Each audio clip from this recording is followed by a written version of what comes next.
Exclamation, everybody, and welcome back to Cube Ramblings, episode 29, I believe, and it's, I believe, episode 60 of Cube World.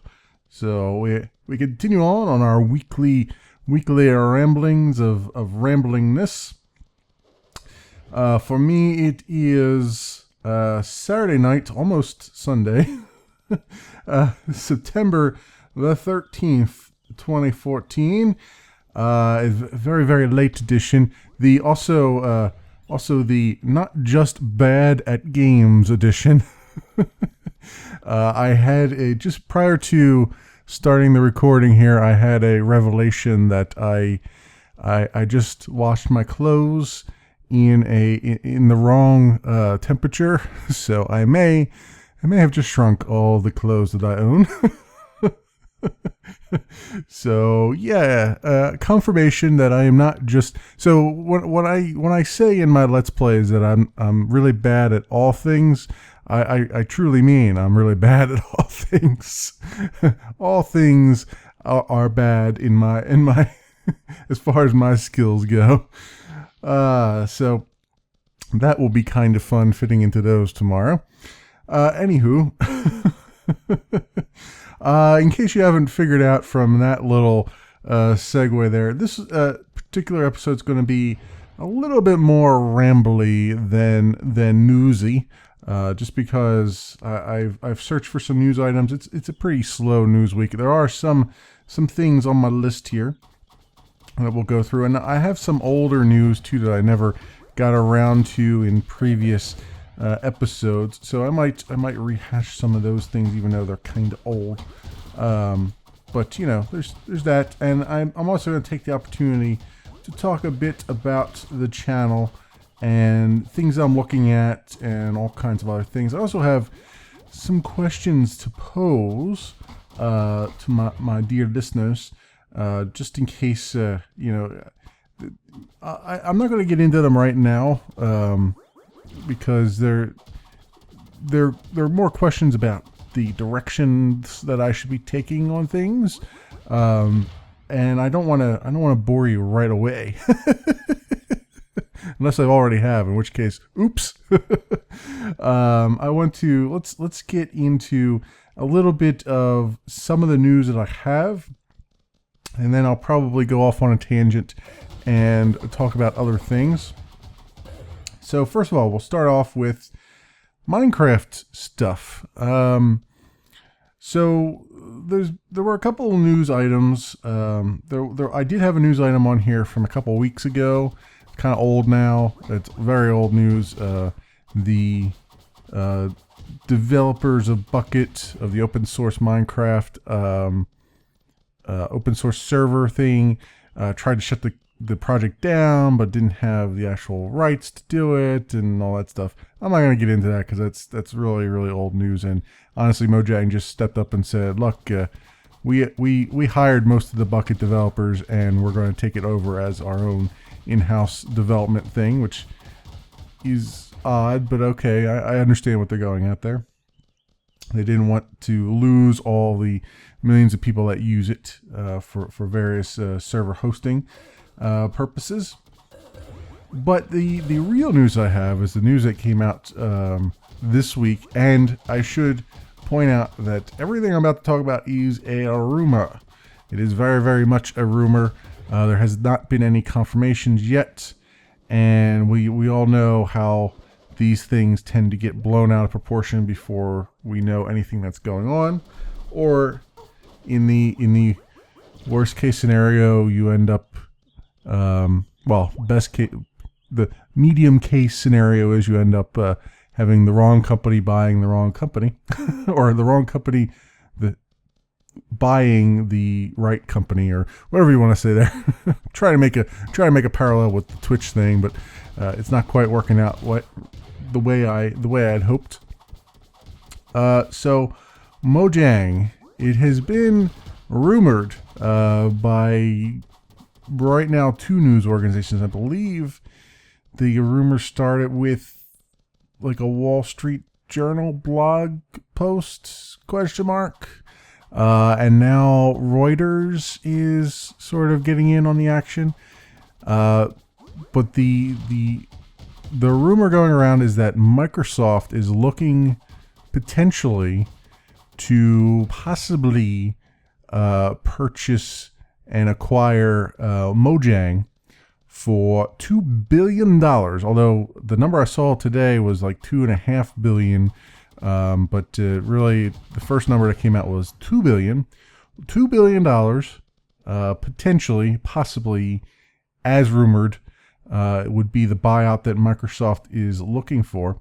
Also, part of that rumor is that Notch himself sought out Microsoft's, I guess, hand in marriage is the best way I can describe that, for said amount.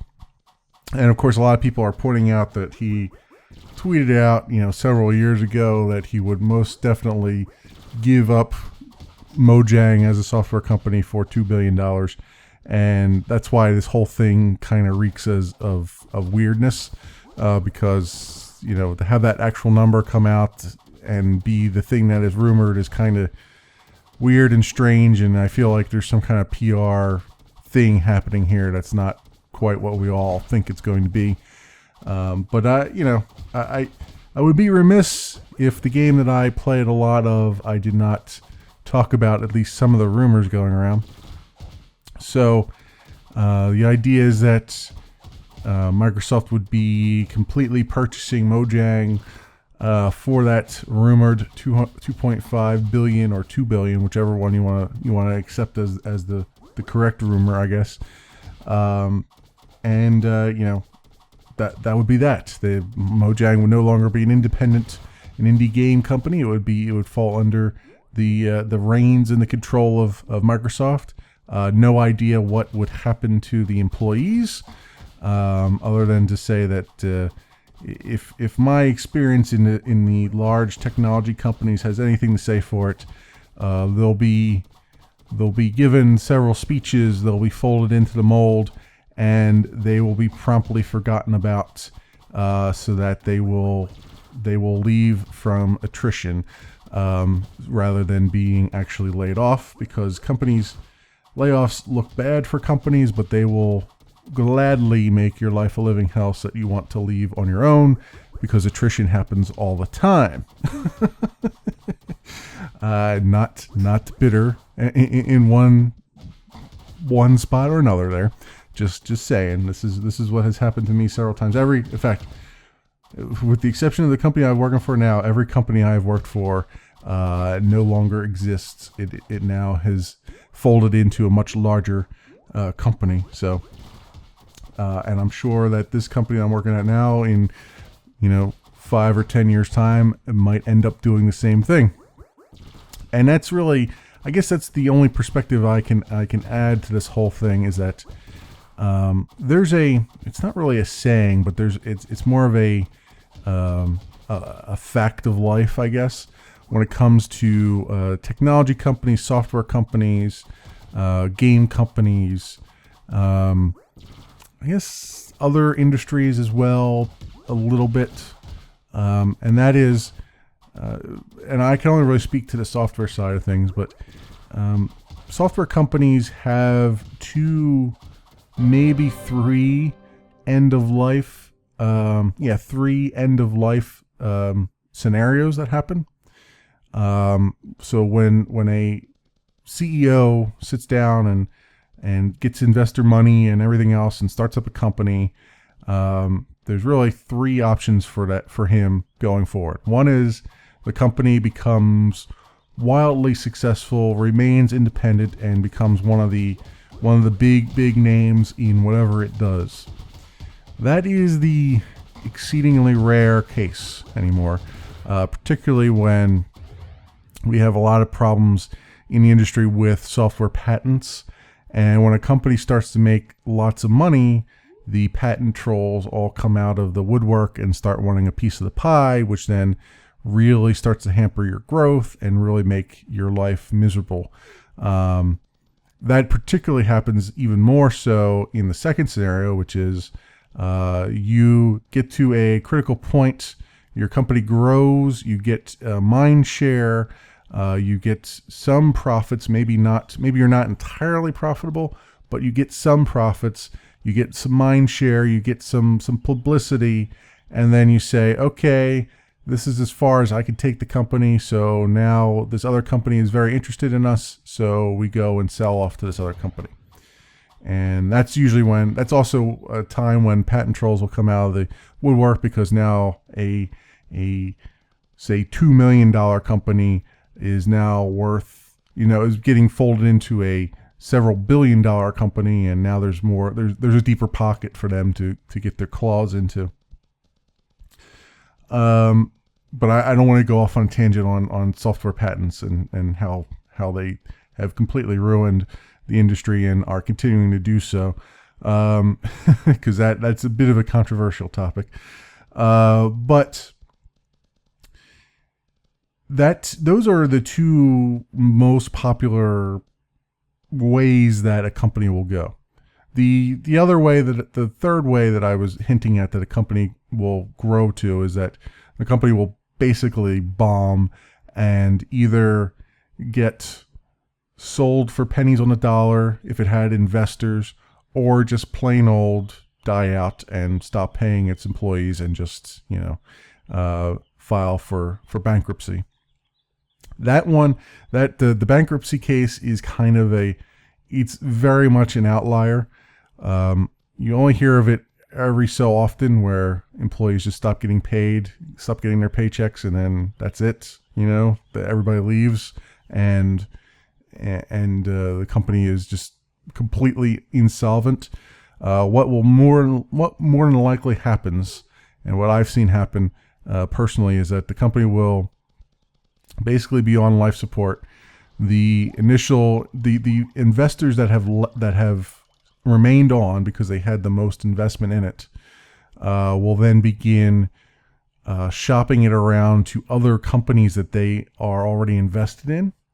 Whether or not that company actually has anything at all to do with that space or not, they'll try to pair it up with a company that has another competing product in that space, and say, hey, you two, you now are in love with one another. But more often than not, they'll just try to find any company that they can, and convince the CEOs of those companies that are a little bit more successful to fold this other company into them. And that way they'll be the investors are still getting their profits out of it. It's not leaving their control. And, they're basically consolidating their portfolio, to the detriment of all the employees involved, because the company that usually takes over at that point, generally speaking, has no desire to do anything with the company, even with the IP. I mean, you might have a really good IP or intellectual property, and they'll just add it to their list of intellectual property that they own, and basically just forget about you. Like they'll give you things to do, but it'll be, mostly in programmer parlance, it'll be mostly janitor work, work that really nobody, that's completely unfulfilling and bears no resemblance to anything you've done before. And they do that really to get you to leave. I mean, that's essentially what it is. The first thing they want to do is they want to remove any debts that they've brought on, that the company has brought on as part of their acquisition of you. So if they don't want to lay off people, they will, but they don't generally want to lay off people because it looks bad. So they'll just make you want to leave.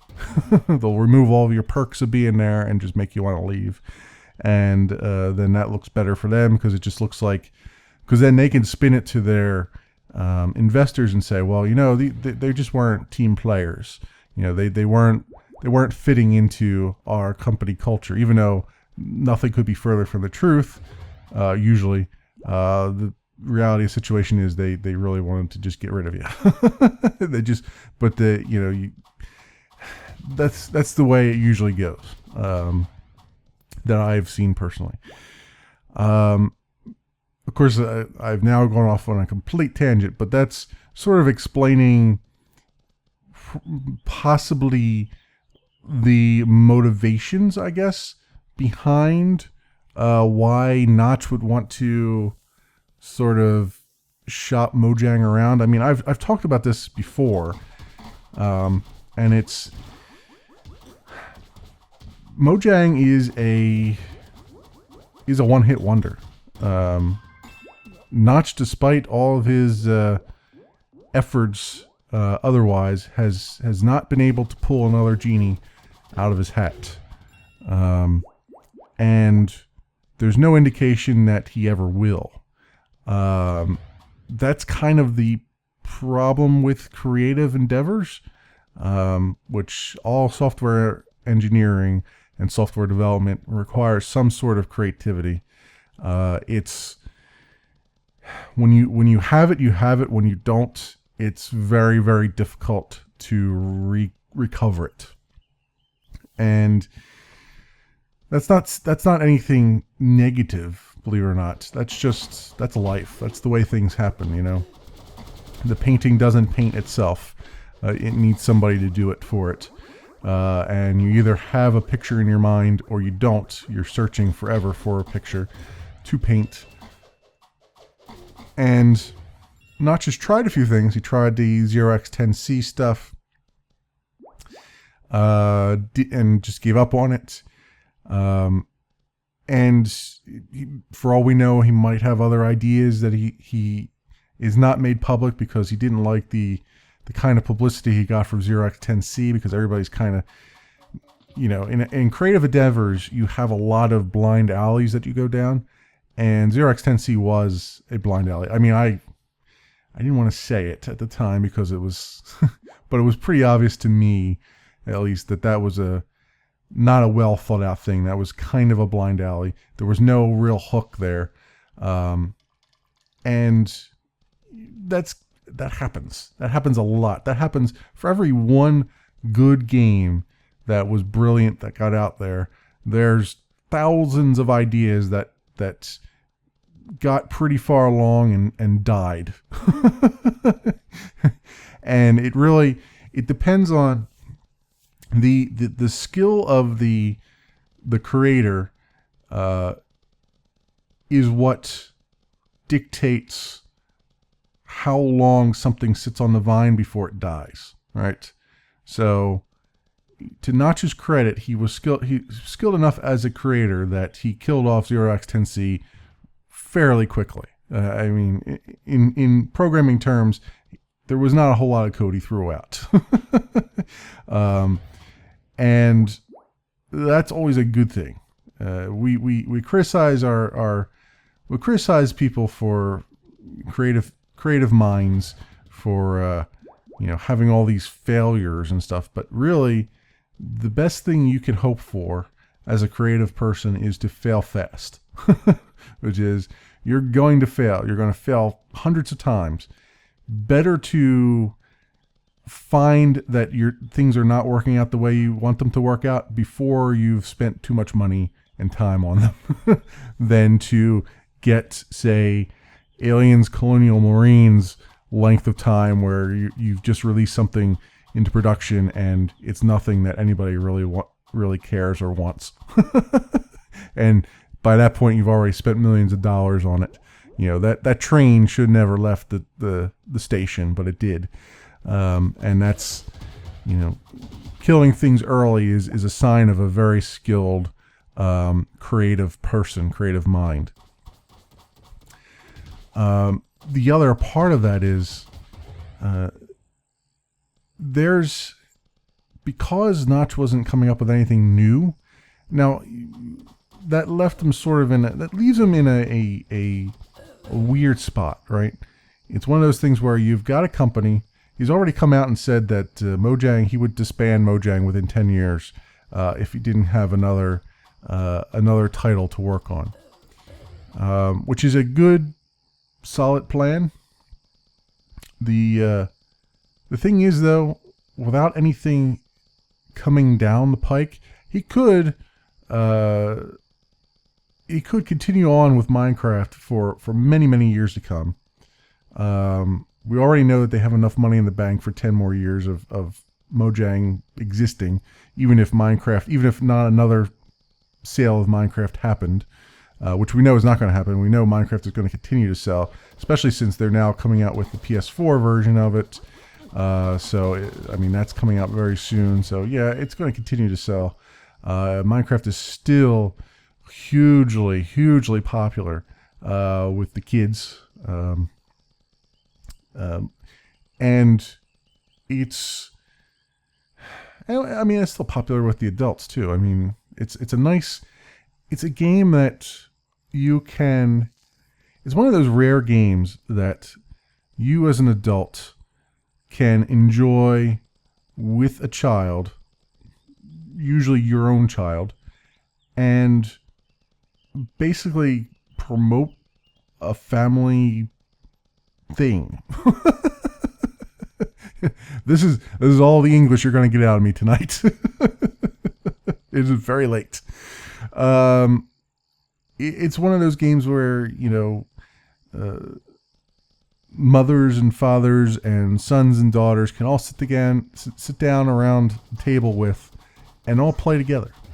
You can run your own little local LAN server, do whatever the heck you want, and everybody can have an equal amount of fun with it. It's in a rare, enviable position, a position that many developers would give their right arm to be in a position of. Because of that, they can last for a very, very long time. And let's be honest here, right? Minecraft has not significantly, despite all the 1.8 coming out and all the changes that have been made, Minecraft has not significantly changed as far as gameplay is concerned. They've added a bunch of blocks. They've done some performance tweaks that really should have been there in the beginning. They've added a few mobs, a few new, they haven't really added any bosses in a long time. They added enchantment, which really changed the entire game, for the better, I would say, because it actually made it a little less grindy, which is really, really important. This coming from a guy who I was having a big, nostalgia kick the other day. I was like, you know what? I really want to go back and play Minecraft Alpha again, because it has been ages and ages since I've been in Alpha. And I lost my Alpha world, so I figured, well, I might as well create a new one. And it's not something I'll probably ever record. It was just something I felt like doing, and just doing every so often, when I just don't feel like doing anything else. And I can say, having been back in that world and realizing, the limitations and all the stuff that were in there, the Minecraft that we have today is a better game, much improved game over what was there, and it is less grindy, believe it or not, than what we had before. A heck of a lot less grindy. This is coming from a guy who's just gone through about 50 stone picks just to dig a mine shaft. So that sort of leaves him in a position, as a businessman, that leaves him in a weird position, right? It means that his company is not growing. They're growing in terms of their platforms, but they have reached an impasse, right? Once they get on the PS4, I believe they already are on Xbox One, if I'm not mistaken. They're already on mobile. They've got the mobile edition of Minecraft. They've got the Xbox 360 and PS3 versions.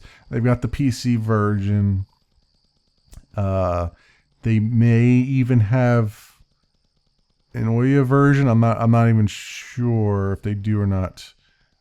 But yeah, they've pretty much done all the expansion that they can do as far as platforms go, as far as getting people to rebuy the game they've already bought. Or, I'm sorry, not only that, but also get new people on board who maybe don't have a powerful enough PC to run Minecraft. So that's, given that as a businessman, that basically means that there is really no more expansion that's going to happen, money-wise, as far as Mojang is concerned. They're expanding with the merchandising. They're getting a lot of merchandising. They have all the toy lines and everything going. They got the whole George Lucas would be extremely proud in Marcus' person right now, with all the toy lines and everything else going on. But they've pretty much hit the wall as far as that goes. I mean, they're going to make money off of it. They're going to continue to be profitable for the foreseeable future. But they're not going to be expanding on those profits unless they get a new game. Or they get Minecraft 2, which, I'll be perfectly honest with you, I have no idea what you would do for Minecraft 2. When you have basically an open world sandbox game, walking simulator, whatever the hell they're calling them now, how do you make a sequel to that? I mean, what would you do? How would you make it more open? What would be the difference? Would it just be different blocks, the same engine but different blocks? Would it be a completely revamped engine? But then again, how would that be different from what they're already doing? I really don't know. It would have to have a significant change in gameplay mechanics. It would have to be basically, the only thing I could think is it would have to be GTA 5 with building mechanics crossed with Goat Simulator physics. I guess. That's basically what it'd have to be. It would have to have a physics engine. It would have to have some kind of shooting mechanics, and just be something else than what it is. At that point, I don't know what else it would be. I mean, Minecraft is so generic in what it does that it's just, I don't see how it would be anything else without being a completely different genre than what it is. Maybe it would have to be instead of a sandbox game, it would have to have some kind of story to it, questing system. It would have to be, close to Cube World in that regard, or even Trove, I guess. Although Trove is not even close to Cube World yet in its feature set. I don't know. I mean, it would have to be that. It would have to be like a single player game with some kind of questing and storylines. It would basically have to be like FTB or some other mod pack that they just went out to the community and said, okay, all your mods now are vanilla. We're bringing them all into the mold, and now we've got a completely different game with machinery and quests books and spawning towers and battle towers and all that crap. I mean, that's the only thing I could think of. And at that point, it may not necessarily be Minecraft at that point. So I don't know. I really don't know. So they would have to be looking at something completely different, some other genre entirely. I think the biggest hook of Minecraft was that no one else had really taken all those different concepts at that point and put them together. Infiniminer did, and Notch has even said, Infiniminer was the inspiration for him to go off and do Minecraft. And Dwarf Fortress has, to a certain extent, and I guess Infiniminer and Minecraft can have a very, very small bit of a relation to Dwarf Fortress. But really it struck out on its own. It created a whole other genre that wasn't there before. Now, does that mean that Notch can't find another genre that's never been done before and make it work? Yeah, it probably can. It sounds like a very creative and talented person. He is the type of person you want to do your R&D work for you. But I I don't know what shape that would take. If I knew, I'd be making lots of money right now. I don't know. So lightning can strike twice. It's exceedingly rare. And so it does not surprise me that Notch, put on his business cap and said, okay, I could let the company die 10 years from now, or I could, cash out and say, all right, well, at least my employees might get a little bit of a resume building exercise going on. Although I wouldn't be looking at Microsoft for that. Microsoft has a tendency to do what most of the big companies do, which is just get all the employees of companies that they've acquired, just get all the employees to just leave of their own volition. Especially when they're not in the United States, the worst thing that will happen is they'll become those cheap offshore developers that get all the crap work to do on random stuff. They'll be may not even be working on games anymore. They might be working on Microsoft Office or something like that. So I can see that where he might be going with it, and I don't disagree that this is a valid direction to take a company. I honestly think it is born of I'm going to go off on a limb and say that Notch is probably at the point where he never really wanted to create a studio. He just happened to strike lightning, get lightning in a bottle, and he took it from there. He did what he thought he needed to do with that lightning in a bottle, and now he's probably looking back on it and going, you know what? This is not really what I want to do anymore, and I need a way out. Possibly. Again, all conjecture, based upon my own experiences, and there's nothing wrong with any of that. That is business. As far as what would it do if this does end up being true, and Microsoft does end up taking control of Minecraft, what does that mean? Not a whole lot. I'm going to be completely 100% honest and say that Minecraft is on a slow death spiral. It has been for quite some time. We're seeing a lot of long-term Minecraft YouTubers we're beginning to see the cracks in the foundation there, where some of the long-term Minecraft YouTubers are starting to cut back on some of their content. They're either cutting back on their content, or they're becoming so what's the word I want to say here? They're becoming so lowest common denominator with the content that they're producing in Minecraft that it's only a matter of time before the wave starts to dissipate, I think.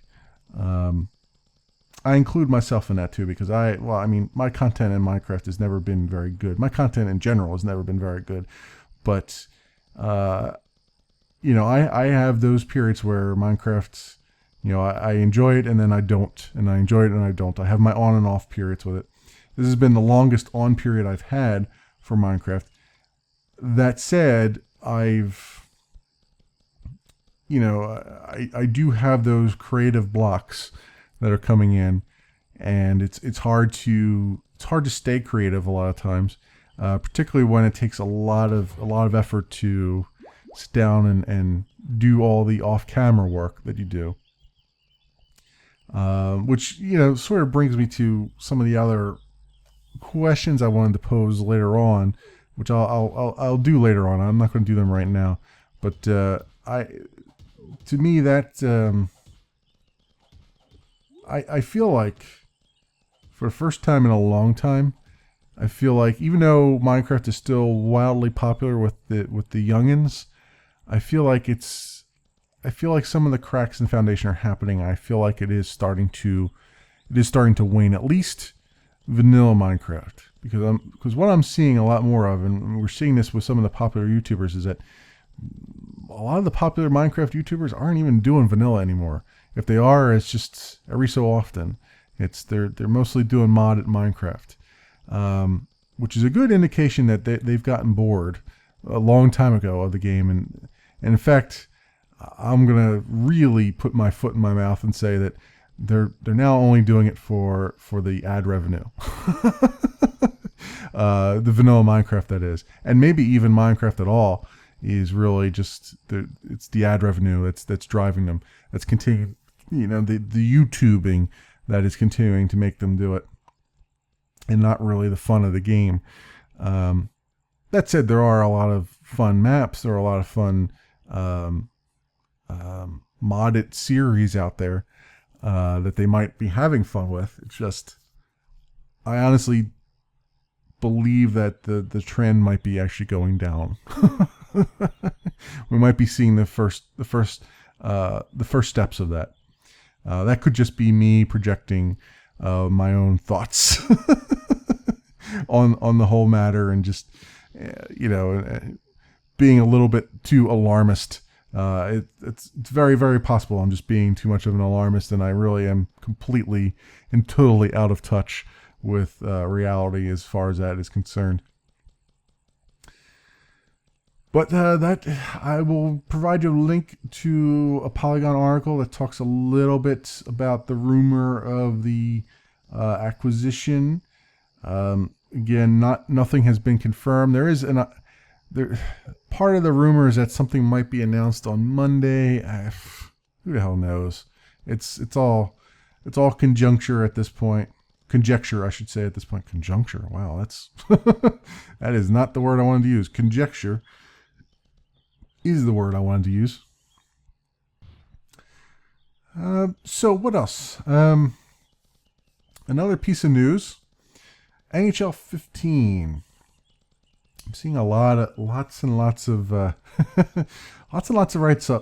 on NHL 15, and mostly about the features that are missing.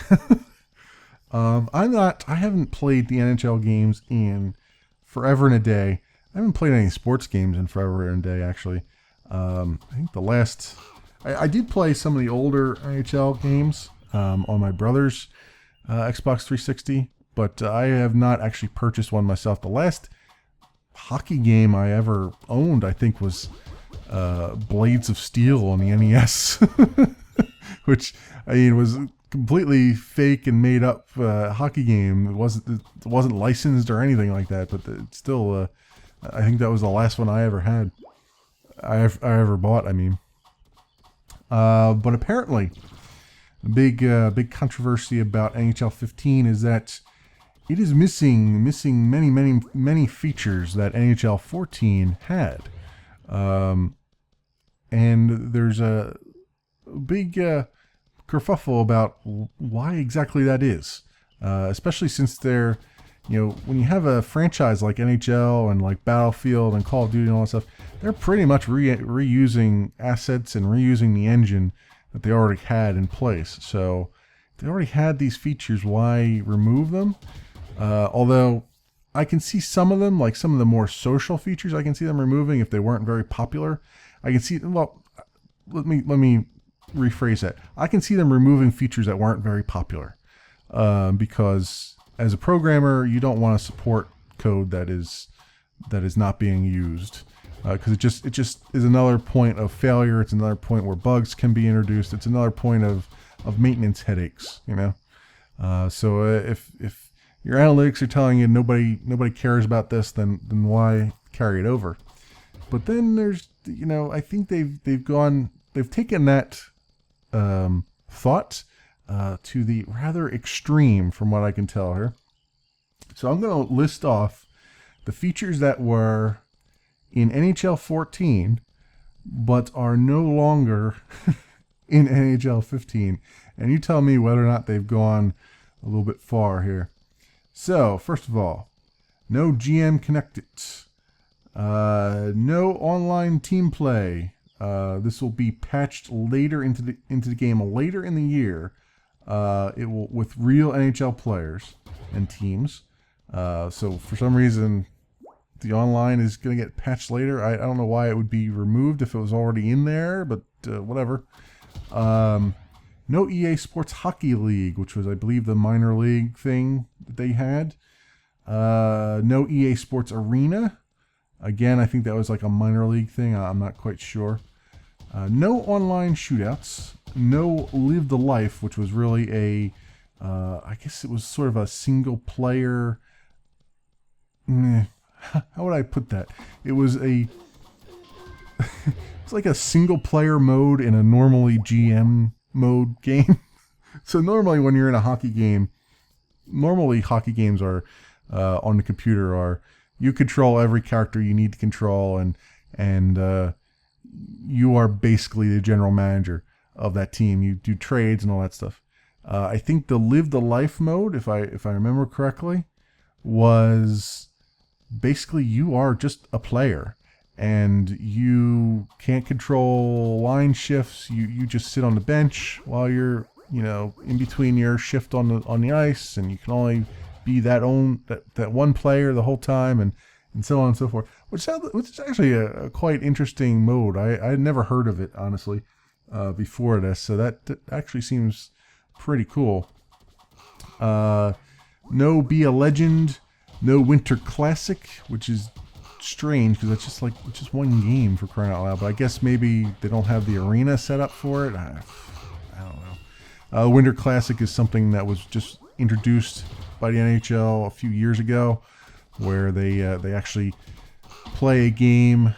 Is it an exhibition game or is it a real game? I'm not quite sure. I don't remember. But they play it in an outdoor stadium, just to give it, sort of like the classic NHL feel. Back in the day when they were, before it was this publicized, major sport. They used to play it, in just outdoor arenas, sort of like a soccer arena or something like that. Well, on an ice skating rink, basically. No tournaments or battle for the cup. No season mode. You can only play seasons in Be a GM, which is limited to NHL teams. That's, I don't know if that's a big deal or not. No NHL 94 anniversary mode, which I can only imagine what that means. I imagine that's just like the classic. I remember NHL 94. I may actually have played or bought NHL 94. I'm not quite sure. But I remember playing it and I remember seeing it, so I might actually have it still around here. I think I might have had it for the computer, actually. Might have been the only computer one that I had. So that seems interesting, but that seems like one of those things where it's like, okay, we did this once, we don't need to do it again. It's sort of like an anniversary thing. It's like NHL 94, it was 2014, so it was like what, 20-year anniversary. Yeah, I can see that one being out there. I mean, why not? No custom music support. Yeah, that's kind of a weird one to cut out. I mean, it's not that damn difficult to monitor a folder on the machine for MP3 files and just play them. So I don't know what's going on there. No create a play designer, which I have no idea what that means, other than I guess it's some kind of playbook thing. Cannot customize each team's AI. No create a team, which is kind of a big deal. I mean, it's like, you got all these NHL players, and it's nice to be able to play them in their original teams, but it's also kind of nice to be able to just go off go off and make your own like dream team of players and stuff. I mean, that's a game right there. That makes it a game, I feel like. No way to edit individual players. Practice mode is now limited to one skater versus an AI goalie. So it's basically practice mode is now shootout mode, which is strange. And then some gameplay things. Let's see what they say here. No custom camera option. No action tracker replay highlights. No top 3 stars at the end of the games, which, to the best of my knowledge, I've never seen an NHL game that didn't have that in some way or shape or form, as far as I remember. That's not something new. I think that's been around forever and ever, as far as I can remember. Anyway, yearly draft is fully automated by the CPU, so you can't even do any drafting, which I guess I can see that being cut. Cannot play the AHL games for your Trojan franchise, which, yeah, again, I can see that being something that wouldn't be worthwhile to have anymore. Players sent down to the minors do not accumulate any season stats. I'm not sure why they have this on the list, because it's, yeah, why would they accumulate season stats if they're not playing in the season? They're playing for minor league. I don't know. Whatever. No fantasy draft option. No preseason games. That's kind of weird. No option to sim ahead to the next shift when you're actually being a pro. Oh, this is the be a pro thing. Okay. I was getting this confused with the other one a little bit earlier. This is where you actually can be a particular professional player, and you basically are them. You're not the GM. But in that mode, you can't you can't skip ahead or sim ahead to the next shift, which means you literally have to sit there on the bench, warming the bench for the gameplay, which is kind of a weird thing, right? I mean, that seems like it's critical when you're doing. It's critical to be able to get in and out there and have the actual action of the game. You only play the NHL. You cannot play any minor league teams, which, yeah, okay, whatever.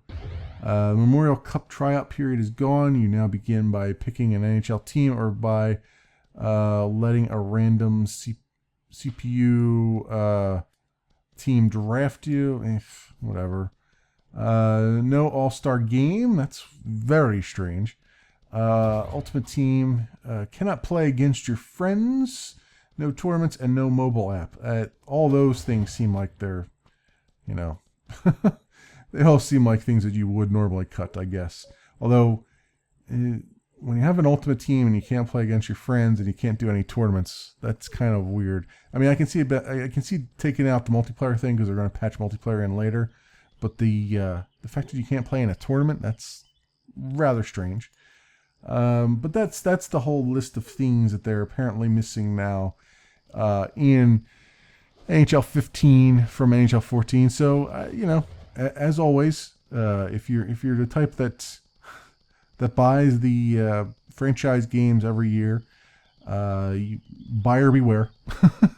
Just be aware that you're probably not getting the game that you know and love from NHL 14 from the NHL 14 days. So there you go. With that, leave a link to that with the list as well as more of a in-depth analysis of it. On a side note here, Destiny, day one stats for Destiny is that they shipped, or they got $500 million worth of purchases just from the pre-orders and I guess from orders on day one. So that sounds like it's well on its path to being the next Bungie hit, I would say, for $500 million. I don't know what their budget was for it. I imagine it was kind of a large budget, so I don't know how long it will take for them to make back the money that they put out for it. But $500 million is a good chunk of change for a game. A good chunk of change. Cool. The one other piece of news I have is I've been following as much as I possibly can the game Distance. This is by the developers of Nitronic Rush, which is a freebie game that you can go out and find on the interwebs. It's about a half an hour game. It's kind of a small, short game. The developers of it made it as part of a final project for Digicomp, Digicore, Digischool. I forget the full name of it, but there's basically a well-known video gaming college that as their final projects are make a game, and several would-be or beginning developers, student developers will get together and make a game, and then they'll release them for free. And one of the big ones that came out of that was Nitronic Rush several years ago. Very fun little racing game where you're racing a computer car through a computer world. The devs of that went off and formed their own company, and after they graduated and started working on Distance, and it's been a couple years in development now. It was a very successful Kickstarter. I wasn't able to get in on a Kickstarter because I wasn't doing the Kickstarter stuff at that time. But I've been waiting very, very patiently for it because it looks fantastic. I love Nitronic Rush, and this looks like Nitronic Rush times 5. It really does. I've seen CoStar play a few games of it and some live streams of it, and it's all looking rather fantastic. So I can't wait to get my hands on it. The news that came out is that it will be coming, the open beta, Distance open beta, will be coming to Steam Early Access this fall. I don't know if an actual date has been announced. All I know is it will be this fall, is what they're saying. So you might want to keep refreshing your Steam pages to find out when it comes out for early access. I will be most definitely paying for early access for that because I want to get my hands on it. So that is rather awesome there. Also, a few other news items here, but I don't think I'm going to get into them right now. I think I'll leave them for later. There's just some random things that happen, but I think I want to sort of take a little break from the news stuff for a little bit and talk about some random stuff on my brain for the last 10 or so minutes of this episode. Just some channel stuff, some things I've been looking at, some ideas I have in my head. Kind of want to throw them out there and bounce them around and see what happens. I've been looking at a bunch of games off camera. I've been playing a bunch of games off camera, trying to get used to them, get a feel for them, see if they're ready for me to do videos on. One of those games is called Star Crawlers, and it's not quite there yet. It's not quite at the point. There's a new build that just came out, so I want to take a look at that. It's one of those things I backed on Kickstarter. It's not quite at the point where I feel like I can do it justice in a video, so I've been holding off on that. I'm just keeping it on the back burner, but I want to look at that. It's a roguelike game, but it's first person, and it's got turn-based combat and stuff. It's a sci-fi theme. It's rather cool. It's a cool idea. It's just there's not a whole lot to it yet, so I haven't really talked much about it, and I haven't done any videos on it yet. There's also another game called Salt. You've probably seen some information on this and some videos on it. It's a first-person exploration game. Basically the walking simulator stuff that you keep hearing about. It's very, very early alpha. I played some of the demo, but I didn't get very far in it. I sort of got stumped and couldn't figure out what to do and how to do it in the demo. So I might actually plunk down some money for the alpha, for the early access alpha, and maybe play some more of it and see what I can get out of it, because I'm seeing some good stuff in there. It's basically you are on a deserted island, and you're almost like a pirate, I would say. I guess you pretty much are a pirate, but you're on a deserted island, and you have to gather some resources, build campfires, manage your food, build a ship at some point and sail off to the other islands, and then you can come across some merchants. There's not really, I don't think they have any plans necessarily for combat, although, well, I guess there is a little bit of combat. I think you can run across some pirates that you have to kill, but it's more emphasizing exploration, which is kind of cool, because I mean that's basically what I do in Cube World, is explore constantly. So I am keeping my eye on that. Still not at a point where I feel comfortable doing any kind of videos on it, but keeping an eye on that. Also, I've been tooling around in the Trove alpha for a little bit. Trove is basically Cube World, but far uglier and far earlier in its development.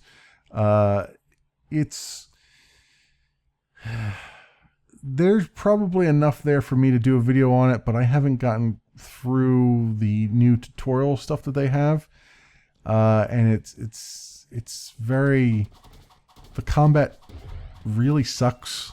It's not as dynamic as the Cube World combat, believe it or not, and Cube World combat's not that dynamic either, but it's just not, it doesn't feel right, and I haven't really gotten too far in it. So I've just been keeping an eye on it to see what comes of it. I'm going to keep playing it here and there to see if I can find out where the brilliance of it actually is, because I haven't quite found that yet. But I've been looking at that a little bit, and as I mentioned, every so often I jump into Minecraft stuff. Been doing some Minecraft stuff on the side here and there. Probably not going to record any of the early alpha Minecraft stuff that I'm doing. I'm just doing that for fun. But I am going to jump back into Captive Minecraft 2, get through that. I have Captive Minecraft 3 sitting around here that I haven't done yet. I'd like to get into that at some point. And of course, LCM will continue.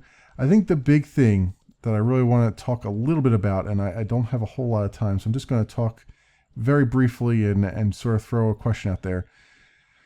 I have a lot of these quote-unquote walking simulator games around here. You know, the Troves and the Septs and several other things, Space Engineers, those kinds of things. And I would like to record stuff and play stuff. I've always, my thought on Cube Ramblings was always that I would play various games in addition to Cube World, and they would all just be sort of background things to look at as you want it to, but mostly this would be just a podcast. That said, this is probably the most popular series I have on my channel. In fact, it really is the most popular series I have on my channel. I'm not quite sure why. I don't know if it's because it's more of a vloggy, talky thing, or if it's just because of Cube World. I don't know. I'm sort of afraid to change the format because I do love Cube World. I do enjoy it, and I am going to continue playing it. I just don't know if I want to. I don't know if there's these other games that I also like to play, and I don't know if I suddenly changed up the background of these videos to those games, if that would be very acceptable or not. So I'm kind of throwing it out there as a question for the comments. Is, you know, hey, are you? I'm pretty sure most people are watching this as a podcast or listening to it more than watching it. Is it feasible that I sometimes not do Cube World and just do other games as background and maybe do like a rotation, or should I just stick with Cube World, which I'm fine with? I'm still enjoying the hell out of Cube World, and I'm sort of on the point where I kind of want to stick with Cube World, but at the same time I do want to every so often, you know, like play some Trove or play some Space Engineers or various other things in the background, just to, you know, to have some different background stuff to look at. So I'm going to pose that as a question. The second part of that question is, given that this is the most popular series I have, is it popular because I do this vloggy stuff where I talk about things, or is it popular for other reasons? And I ask that because I kind of wanted to do a lot of this newsy stuff and everything else in Minecraft. I like to do some building and talking in Minecraft, but I've been focusing mostly on the actual gameplay instead of actually talking. And I've noticed that nobody wants to watch that. So I don't know if that's because I'm not doing a whole lot of talking about just random stuff, you know, like cube rambling type things, or if it's just because it's vanilla and nobody really cares about vanilla. I'm not quite sure. I wouldn't mind doing some more talky stuff, but it's very hard because I don't have a whole lot of topics, believe it or not, to talk about. So it just makes it that much harder to actually to do a video. I mean, it's harder in that it's harder to keep it interesting and have things to talk about. But I'm curious. I'd like a little bit of feedback and say, you know, hey, yeah, I prefer watching your Minecraft videos when you're talking about random stuff. Like I prefer your technical caving episodes to your just talking about what's going on the screen.